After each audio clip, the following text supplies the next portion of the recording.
deux initiatives concrètes aussi qui ont été mises en place à Poitiers et à Melun. Donc j'invite à me rejoindre Katia Foucault, directrice du PIMS Poitiers, et Guillaume Lahoz, directeur du PIMS Melun.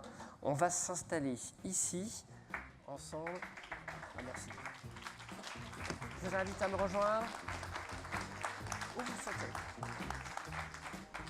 Voilà, je vous confie un micro. Alors, Katia Foucault, donc PIMS Poitiers. Alors, vous deviez venir en fait avec une collègue, donc Stéphanie Creusot du CCAS de Poitiers, qui a une contrainte, mais vous allez pouvoir nous parler d'un projet qui vous tient à cœur, c'est le passeport social numérique. Alors, comment est-ce qu'on peut venir un petit peu sur la jeunesse de ce passeport, et on étudiera ensuite en quoi ça consiste concrètement. Oui, donc ce projet passeport social numérique, on l'a pensé et co-construit avec le CCS de Poitiers, le pôle accompagnement social. On est parti d'un constat partagé. Donc, au sein du PIMS, on a de plus en plus de demandes de personnes pour être accompagnées dans l'utilisation des services publics en ligne. 75% des personnes qui souhaitent utiliser l'espace public numérique du PIMS demandent à être accompagnées. Et ça ne cesse de croître. Ensuite, au CCS, les travailleurs sociaux du CCS ont fait ce constat que les personnes étaient de plus en plus dépendantes des travailleurs sociaux dans les démarches d'accès aux droits. Une inscription Pôle emploi, la prime d'activité ou autre.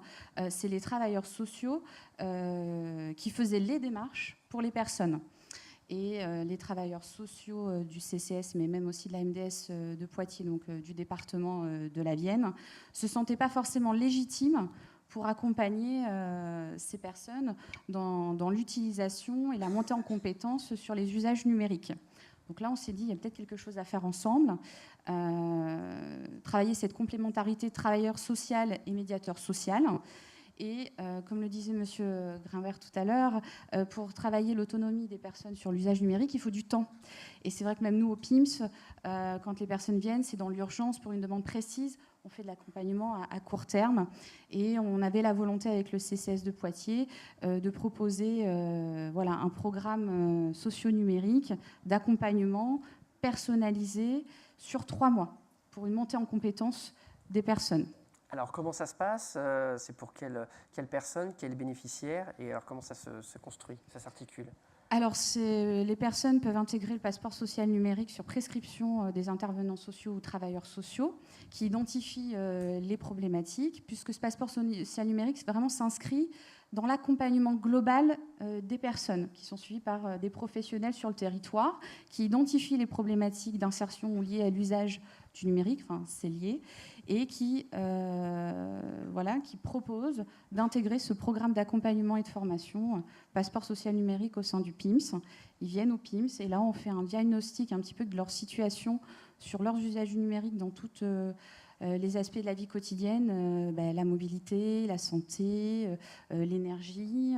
On voit quelles sont leurs pratiques d'aujourd'hui. On voit bien que les premières personnes qui viennent font tout par papier, ne pratiquent pas du tout et sont peu ou pas autonomes. Et ensuite, en fonction de leur niveau d'autonomie et les compétences acquises, on va leur proposer un programme personnalisé avec un accompagnement individuel et collectif basé sur 5 compétences numériques essentielles. D'accord. Et alors, du coup, après, l'accompagnement en tant que tel, c'est à quelle fréquence, avec quels acteurs? Si on suit en fait le parcours en fait d'une personne qui serait intégrée en fait dans ce passeport, quel est son parcours? Donc il vient au PIMS. Si suite au diagnostic réalisé par le PIMS, on voit que le passeport social numérique peut apporter des réponses, donc il intègre le programme. Et de là, toutes les semaines, il y a un atelier collectif qui va lui être proposé, différentes thématiques. Ça peut être comment je crée ma boîte mail, comment je m'inscris sur Pôle emploi, comment je gère mes données personnelles, comment j'utilise la souris. Parce que pour nous, c'est facile, on le fait au quotidien. Mais pour les personnes les plus exclues des usages numériques, c'est un apprentissage qui peut demander beaucoup de temps pour être autonome. Donc, il y a des ateliers collectifs.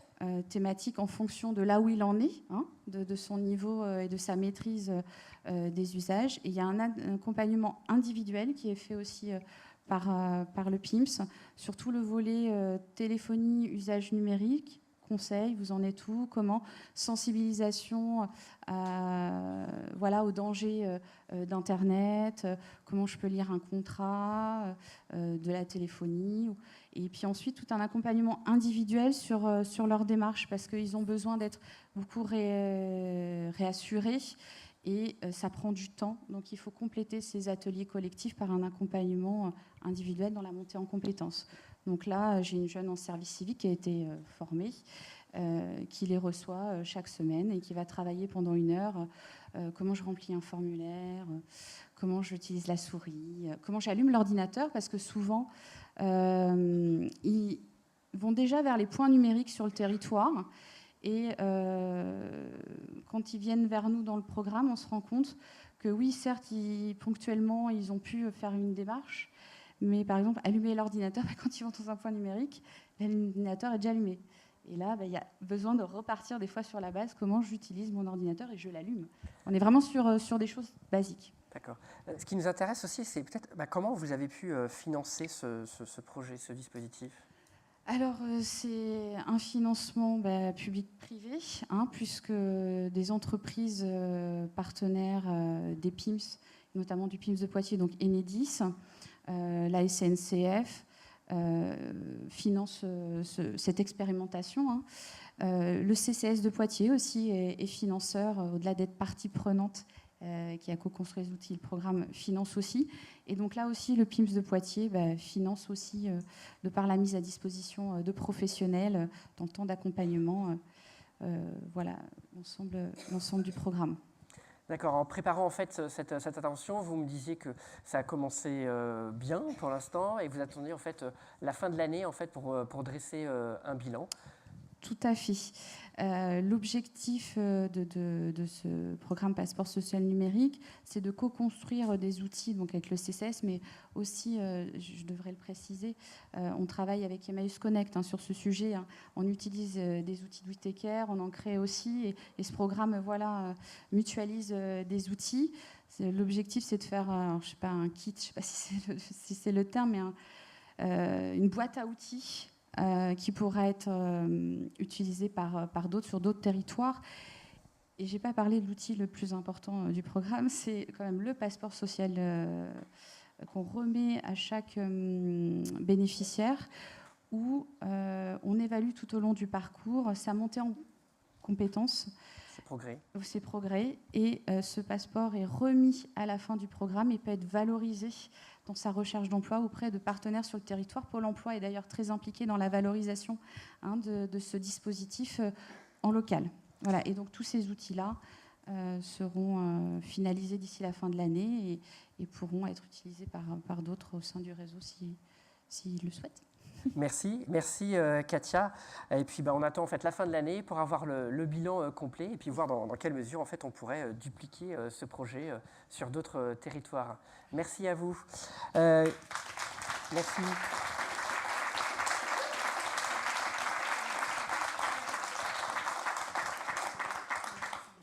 Guillaume Laoz, on va passer de Poitiers à Melun. Donc à Melun, vous avez. Tout est possible.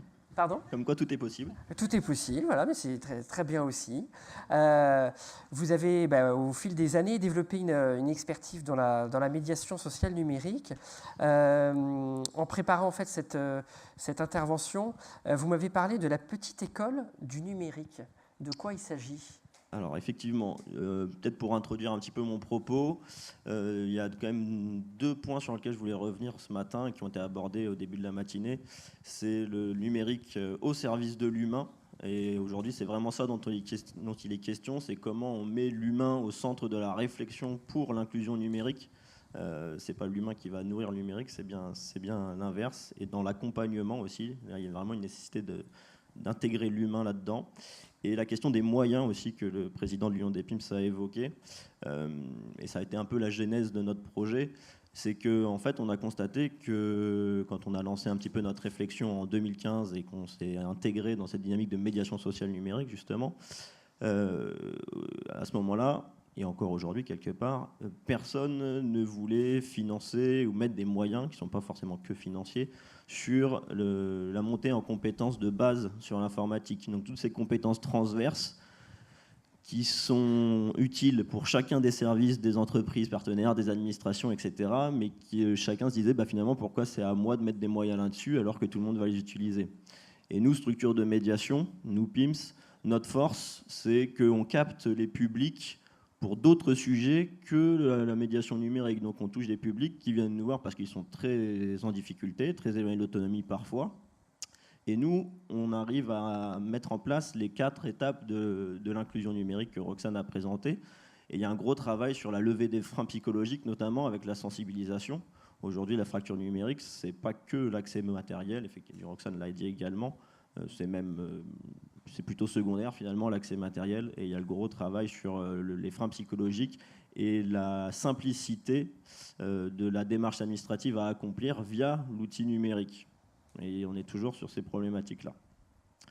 Du coup, quand on a constaté ça, on a essayé de mettre en place une dynamique un petit peu de coordination d'acteurs sur notre territoire, où on a été un petit peu tapé à la porte de toutes les structures d'accompagnement social, que ce soit les centres sociaux qu'on a pu évoquer ce matin aussi, des associations, le CCAS de la ville de Melun et de la ville du Mets-sur-Seine, la maison départementale des solidarités, où finalement tous ces acteurs-là, professionnels de l'accompagnement social, n'étaient pas à l'aise avec les notions du numérique et comment aborder ces notions-là avec les publics fragiles, et parfois assumer un manque de compétences, en tout cas pour transmettre ces notions-là, et souvent étaient pas mal ou peu équipés pour dispenser et transmettre ces compétences-là. Très simplement, 5 centres sociaux à Melun, un seul a une salle informatique. Donc pour faire des ateliers numériques, ça pose des questions aux autres. Donc une fois qu'on a fait ce constat-là, on s'est dit, on va essayer de mettre en relation tous ces acteurs-là et de mutualiser les moyens. Au-delà de financiers, on est bien sur des moyens humains pour construire, co-animer des ateliers, des moyens matériels pour mutualiser des équipements informatiques qui ne sont pas si fréquents que ça dans les structures d'accompagnement social, qui sont en train de se développer. Et du coup, on a créé la petite école du numérique. C'était un peu long, mais j'y arrive. Qui en fait consiste à avoir des ateliers informatiques mutualisés en fait, à plusieurs structures sur des thématiques qui vont des compétences de base de l'informatique à la découverte des démarches en ligne en passant par la création de mails et apprendre à gérer son mail. Et du coup, on a créé un petit groupe de partenaires et on a co-construit les ateliers ensemble, on a mutualisé les locaux et on a co-animé les ateliers, ce qui nous permet sur des publics fragiles d'avoir un accompagnement renforcé, puisqu'un atelier, concrètement, c'est impossible de faire un animateur et 10 personnes. Si on veut que les gens soient autonomes, ou les amener vers l'autonomie, il faut être avec eux, sinon ils restent bloqués derrière l'ordinateur et ils ne bougent plus. Donc là, il faut vraiment un accompagnement renforcé. Donc ça, c'était le premier point de notre engagement sur la médiation sociale numérique. Je ne sais pas si je déroule ou si on échange. Oui, donc il y a un deuxième en fait sur l'accès avec l'idée de créer un site particulier qui permet de faciliter l'accès à certaines démarches en ligne. Alors effectivement, le deuxième point, toujours dans l'idée de coordination d'acteurs, c'était aussi d'avoir des temps entre professionnels de l'accompagnement pour essayer de structurer nos pratiques, d'identifier des besoins communs qui peuvent être de la formation, mais aussi des outils pour simplifier le travail de chacun. Donc de cette réflexion a émergé l'idée d'un outil, c'est un petit site internet qu'on a créé en toute modestie, qui a été fait par un groupe de primo-arrivants, vraiment primo-arrivants au sens des DCS du terme, donc moins de 5 ans sur le territoire français, qui maîtrisent mal la langue, etc. Et qui ont créé donc une interface, bien sûr, avec notre soutien et l'appui technique d'un expert en informatique, une petite interface qui s'appelle mesdémarches77.fr, qui est en fait un site internet qui recense une dizaine de démarches les plus importantes pour nos habitants de Seine-et-Marne, en tout cas, et plutôt public primo-arrivant, et qui leur permet, via cette interface-là, d'accéder exactement à l'endroit où réaliser la démarche dont ils ont besoin. Donc dans les démarches, il y a par exemple déclarer ses impôts, renouveler son titre de séjour, demander un acte de naissance. En fait, on est parti du principe que c'était compliqué, déjà pour le tout à chacun, mais encore plus quand on maîtrise mal la langue, de devoir aller sur Google, taper un mot-clé, atterrir sur un site qui n'est pas forcément le bon, chercher dans le site internet où est-ce que je dois faire la démarche dont j'ai besoin, etc. Là, au moins, cet outil-là simplifie tout ça de manière assez visuelle et ça leur permet, au moins dans notre accueil de médiation, d'être un outil pour eux nous montrer ce dont ils ont besoin et de dépasser finalement la barrière de la langue. Est-ce qu'on peut venir justement sur ce côté visuel, parce que vous utilisez du coup en fait des pictogrammes voilà, liés à tel besoin ou telle démarche pour pouvoir Exactement, c'est eux-mêmes, c'est les apprentis ou les apprenants, je ne sais pas comment on peut les appeler, qui ont créé les pictogrammes, donc c'est des choses qui leur parlaient et qui sont associées à des mots de français évidemment, mais très simples. Donc on parle souvent de simplification des démarches administratives. L'inclusion numérique passe aussi par la simplification des démarches administratives. Je pense que c'est l'occasion ou jamais de s'y coller, de peut-être mutualiser certaines choses entre différentes administrations. On parlait souvent de dossiers uniques. Je ne sais pas si c'est toujours d'actualité, mais ce serait intéressant en tout cas pour les publics. Donc là, je vois qu'il y en a qui sont sur leur smartphone. Peut-être vous êtes déjà sur le site internet, mais n'hésitez pas. Donc mesdémarches77.fr, tout attaché, tweeté. sans majuscule. Très bien, merci beaucoup Guillaume Lahoz. Oui, vous vouliez rajouter quelque chose avant que... Oui. Sur la formation, oui, peut-être juste un point, on en a parlé ce matin aussi, la professionnalisation des acteurs, c'est très important. Aujourd'hui, c'est un nouveau métier en fait, qui se présente à nous. En tout cas, notre métier de médiateurs sociaux se transforme. C'est pour ça qu'on parle de médiation sociale numérique, qui est bien une partie entière de la médiation sociale, hein, c'est inclus dedans. Du coup, on a engagé aussi dans cette dynamique-là un travail de construction avec l'organisme de formation de l'Union nationale des PIMS d'un module de formation à la médiation sociale numérique qui permet d'apporter des éléments à nos équipes opérationnelles sur des éléments de cadrage déjà, un petit peu de contexte sur ce que c'est que l'inclusion numérique et la fracture numérique, et après des outils sur l'accompagnement individuel. On parlait tout à l'heure de posture, de sensibilisation, de comment ne pas influencer le public, et également comment construire, organiser et animer un atelier collectif sur des questions numériques qui ne sont pas forcément dans nos compétences de base de médiation sociale. Et donc c'est à mettre en lien avec un médiateur numérique qui existe depuis longtemps, souvent dans les EPN, qui a plutôt une compétence technique, mais pas forcément la compétence sociale. Donc on est bien à la croisée des chemins, et il y a tout un travail à faire là-dessus, quoi. Merci Guillaume. J'aimerais qu'on passe maintenant un petit temps de questions-réponses. Est-ce qu'il y a des questions, des remarques, des réactions sur ces initiatives qui ont été mises en place à Poitiers et à Melun ?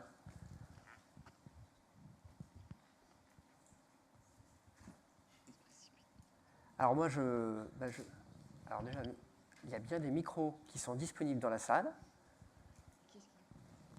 Il y a beaucoup de timidité apparemment. Beaucoup de timidité. C'est comme la première rencontre avec un ordinateur, qu'on ne sait pas très bien comment ça fonctionne. Mais le micro, c'est simple, voilà. On va vous aider. Voilà, ça y est, monsieur se lance. Bonjour monsieur, est-ce que vous... Bravo. Merci. Est-ce que vous pouvez vous présenter et puis nous poser votre question ? Donc, Thierry Ève, je suis le président des PIMS de Paris. Donc, j'avais une question qui s'adresse à vous deux sur la problématique des moyens que vous avez abordés tous les deux. Par rapport aux deux innovations que vous avez fait chacun de votre côté, est-ce qu'aujourd'hui, vous diriez que les moyens sont à hauteur des besoins ? Ou, dit autrement, est-ce que vous êtes obligé de prendre sur d'autres ressources internes du PIMS pour faire ce que vous faites là ? Alors, qui veut commencer à répondre ? Pour le PIMS de Poitiers sur le programme Passeport social numérique, on ne peut pas répondre à l'ensemble de la demande. Voilà, il y a beaucoup de prescriptions et on est obligé, au regard des moyens humains qu'on a, donc j'ai une service civique et j'ai une coordinatrice qui est présente dans la salle, Audrey Veillé, si vous voulez échanger avec nous après. Mais voilà, donc les moyens humains sont limités aujourd'hui par rapport à la demande et aux besoins sur le territoire identifiés par les professionnels du territoire de Poitiers. Donc là, on est en expérimentation. C'est important de démontrer que c'est utile et qu'il y a des résultats positifs pour justement après, derrière, convaincre de nouveaux partenaires et notamment pour le PIMS de Poitiers, le département de la Vienne, dans le cadre du schéma départemental d'accessibilité des services publics, où notre action a été retenue, en tout cas dans le plan d'action, et ils attendent ces premiers résultats pour voir à quelle hauteur ils peuvent aussi s'investir dans ce cadre-là. Alors, sur la question des moyens, quand moi je parle de moyens, j'entends vraiment pas que moyens financiers. Une manière de répondre peut-être au manque de moyens financiers, ou en tout cas à l'origine du projet, ça a été de mutualiser avec différents acteurs locaux. Ensuite, nous, on a décidé d'investir sur cette thématique-là en recrutant sur nos fonds propres une personne dédiée, donc une ressource humaine dédiée à cette thématique-là. Et puis, sur les moyens financiers, on part du principe, et j'ose espérer, et mon président est là, que tous les partenaires du PIMS de Melun en sont convaincus. Mais puisque ce sont des compétences transverses, elles impactent et elles intéressent tous nos partenaires, et que finalement, une partie du financement de chacun de ces partenaires peut raisonnablement être attribuée à ce travail-là, qui est indispensable à l'accompagnement vers l'autonomie des clients d'EDF, de Veolia, comme des allocataires de la CAF, et ainsi de suite. Mais, merci. Mais, on est très en attente des chèques haptiques qui, sur mon territoire, personne ne connaît, personne ne les a achetés, enfin voilà. Et nous, on peut être référencé structure haptique, ça peut être une source aussi de financement spécifique pour cette thématique-là qui peut être intéressant, mais ça suppose que des grosses structures, le Pôle emploi ou le département ou d'autres, puissent investir sur ce champ-là et les attribuer à des publics qu'on a en commun du coup. Merci. Y a-t-il une autre question ou un rebond sur ce sujet ?